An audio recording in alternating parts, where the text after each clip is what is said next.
Kalau kita bicara tentang para artis yang mendadak tenar, sepertinya akhir-akhir ini semakin banyak, semakin mudah. Bagaimana pendapat Mbak Ino?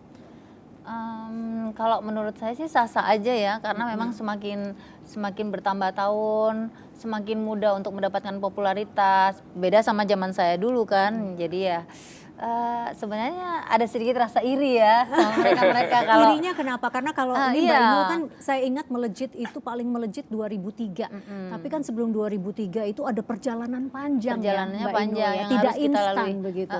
Yang pasti kalau perjalanan dengan cara mereka untuk mendapatkan popularitas di tahun-tahun yang sekarang ini, saya rasa lebih mudah gitu. Kalau saya Mudah dulu kan karena medianya ya, lebih banyak begitu ya. betul, Paham. dibantu, disokong oleh media juga ya Mas ya. Dan mungkin manajemennya juga sekarang lebih pinter membuat kemasan yang cantik, terus dengan media sosial yang bagus untuk bisa mendapatkan fans yang bagus juga, akhirnya artisnya bisa jadi booming gitu. Jadi itu bagi saya luar biasa ya. Kalau Mas Andri bagaimana? Mas Andri melihatnya apa saja faktor yang menentukan sehingga seseorang sosok itu begitu mudah terkenal selain medianya yang semakin banyak? Ya sebenarnya kuncinya adalah media itu, semakin banyak media, jadi sosok si artis itu bisa cepat sekali menyebar ke masyarakat. Itu sih kunci Dan itu utamanya. bisa tidak sih ditebak bahwa aduh ini ternyata karena saya lihat genre-nya beda-beda ya. Ada seorang mungkin mantan brimob yang hanya sekedar menyanyi orang kok bisa jatuh cinta begitu ya. Itu kan karena era digital begitu. Ada yang memang pedangdut begitu yang memang kemudian pas seleranya dengan masyarakat gitu. Apa yang Mas lihat? Jadi ada saya bisa golongkan dua golongan kategori. Ada yang memang direncanakan, sudah dipersiapkan, tapi karena dengan bantuan media menjadi lebih cepat populer. Tapi ada juga yang menjadi populer karena tidak menduga si orang itu sendiri tidak menduga, kayak seperti Norman. Ada Sinta Jojo ya, tidak sengaja mereka iseng nyanyi, Norman iseng joget-joget gitu kan, tapi tiba-tiba media melihat dan di masyarakat diterima. Kuncinya salah satu adalah masyarakat menerima itu sebagai sebuah hiburan. Jadi ketika masyarakat menerima sebagai sebuah hiburan, media pun memanfaatkan itu.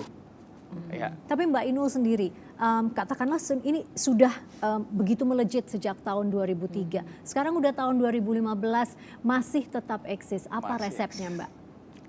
Kalau saya lebih kepada sekarang bagaimana memaintain supaya hobi saya, karena saya sih dari diri sendiri berharapnya masih tetap eksis gitu. Kecuali kalau saya udah stuck, udah selesai sampai di sini aja deh, males ngurus rumah tangga aja atau apalah gitu. Mungkin tidak akan bisa sampai sejauh ini gitu, dan mungkin tidak akan bisa bertahan sampai sekarang ini karena aku berpikir hidup saya dinyanyi, hidup saya untuk menghibur masyarakat.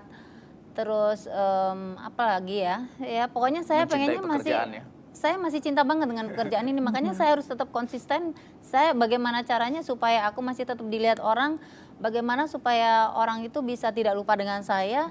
Ya akhirnya muncul apa itu formula yang dipakai? Saya harus banyak ide, mengeluarkan album, atau paling tidak sekarang kan saya ada bisnis. Salah satu bisnis yang saya dirikan ini kan juga bukan karena hanya ingin memberikan kontribusi aja kepada seluruh masyarakat Indonesia bahwa di musik ini di Indonesia ini ada musik yang untuk bisa dinikmati, lagu yang bisa dinikmati, tapi lebih kepada impactnya lebih kepada saya, untuk orang datang ketemu saya di tempat bisnis saya dan orang tidak lupa dengan saya, bisa masih say hello, bisa berfoto seolah-olah saya masih populer aja gitu. Jadi aku memaintainnya seperti itu, nggak tahu bagaimana caranya. Terus masalah album dan lain sebagainya, kadang-kadang kalau kita melihat ya sekarang penyanyi sekarang tuh cantik-cantik, ayu-ayu, terus dengan modelnya yang kayak gitu kan. Siapa yang tidak kenal kata ini? Di dunia artis, popularitas adalah segalanya. Popularitas adalah nama besar, popularitas adalah jati diri, bahkan popularitas adalah jalan masuk untuk mengeruk uang. Tetapi popularitas bisa datang dan pergi. Masih ingatkah Anda dengan artis-artis yang mendadak terkenal? Tengok saja nama seperti Norman Kamaru, yang semula berlatar belakang anggota Brimob dan tenar setelah melantunkan lagu India Caya Caya di YouTube. Atau Sesar Putra Aditya, sang tukang ojek yang menggemparkan dunia hiburan televisi dengan tariannya yang begitu populer dengan nama Goyang Sesar. Popularitas hanya singkat menghampiri Sesar maupun Norman.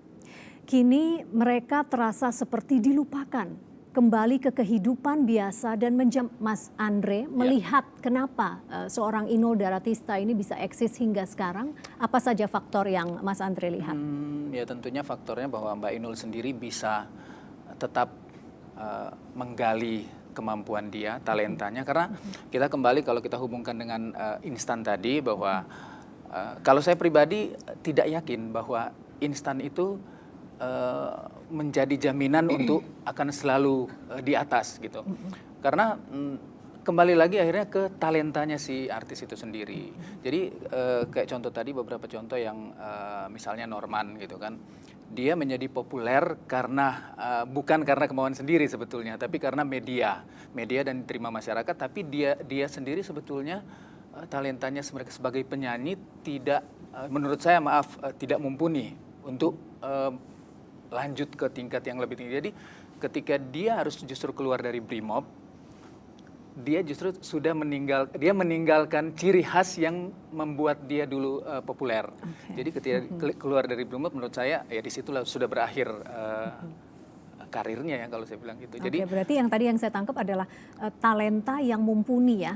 Itu yang harus salah satunya yang akan talenta membuat harus, karena kita bicara di dunia entertain, nyanyi misalnya ya, kualitas ya. Nah sekarang yang terakhir ini kan ada yang sedang ngetren, yaitu adalah Cita Citata begitu ya. Menurut Mas Andre, apa yang membuat Cita Citata booming saat ini?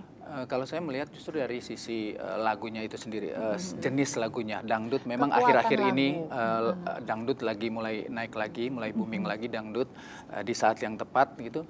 Karena sepengetahuan saya bahwa untuk off air itu pentas-pentas di mana-mana itu justru yang paling laku dan paling mahal adalah dangdut saat ini gitu. Paling mahal Mbak Inul? Mahal ya. Saya bilang, saya lebih bangga jadi Cuma minta konfirmasi Mbak Inul. Mahal ya? Iya, jadi faktor itu. Tapi tetap kembali lagi ke media karena sekarang dengan bantuan media menjadi cepat lebih terkenal langsung mungkin dibanding. Tapi ada juga, kenapa? Ada juga penyanyi yang lagunya itu ngetop selalu. Setiap kali dia bawakan lagu itu populer. Saya tidak harus menyebutkan namanya, tetapi lagu itu selalu populer kalau dia bawakan. Tapi penyanyinya Dewi orang ngetop. Jadi lagunya yang ngetop karena memang kekuatan daripada lagu bisa juga membuat lagu itu ya. Tapi kalau mungkin dengan Citata ini ya, kalau saya melihat dari sudut pandang saya, dia sih ada sinetronnya, terus promosinya dapat juga karena dia masuk manajemen yang benar. Terus penampilannya boleh, lagunya dia selalu dapat yang greng, yang bagus, yang memang selalu mengena. Dan pada saat situasi sekarang ini memang lirik daripada lagu itu sendiri juga kayaknya masyarakat atau pasar lagi dapat gitu. Jadi semuanya pada sakit di sini begitu. Iya benar. Dan sesuai dengan kegalauan masyarakat gitu.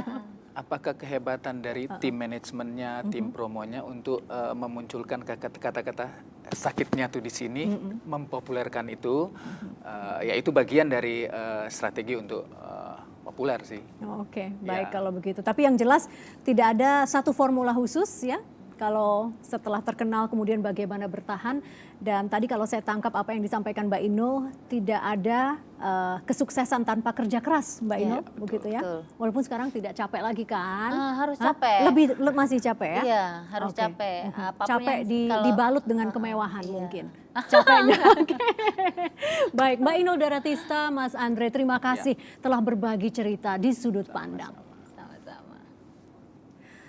Pemirsa, popularitas mirip sebuah anak tangga kesempatan. Ketika kesempatan besar bernama popularitas menghampiri kehidupan seorang artis, mampukah mereka naik ke anak tangga kesempatan yang lebih tinggi? Kisah para artis yang mendadak tenar mengajarkan bahwa popularitas mungkin hanya sekali datang menghampiri kehidupan seseorang. Tetapi apakah hilangnya popularitas membuat eksistensi keartisan berakhir? Bagi seorang artis sejati, setiap waktu adalah momentum untuk berkreasi. Dan itulah yang membedakan nilai seorang artis. Kami percaya bahwa dengan menjadi artis sejati, para artis mendadak tenar yang kini dilupakan masih tetap berpeluang menghasilkan karya dan meraih kembali popularitas. Jadi teruslah berkarya jika menginginkan popularitas menghampiri Anda kembali. Pemirsa, saya Vivi Aleda Yahya, sampai jumpa.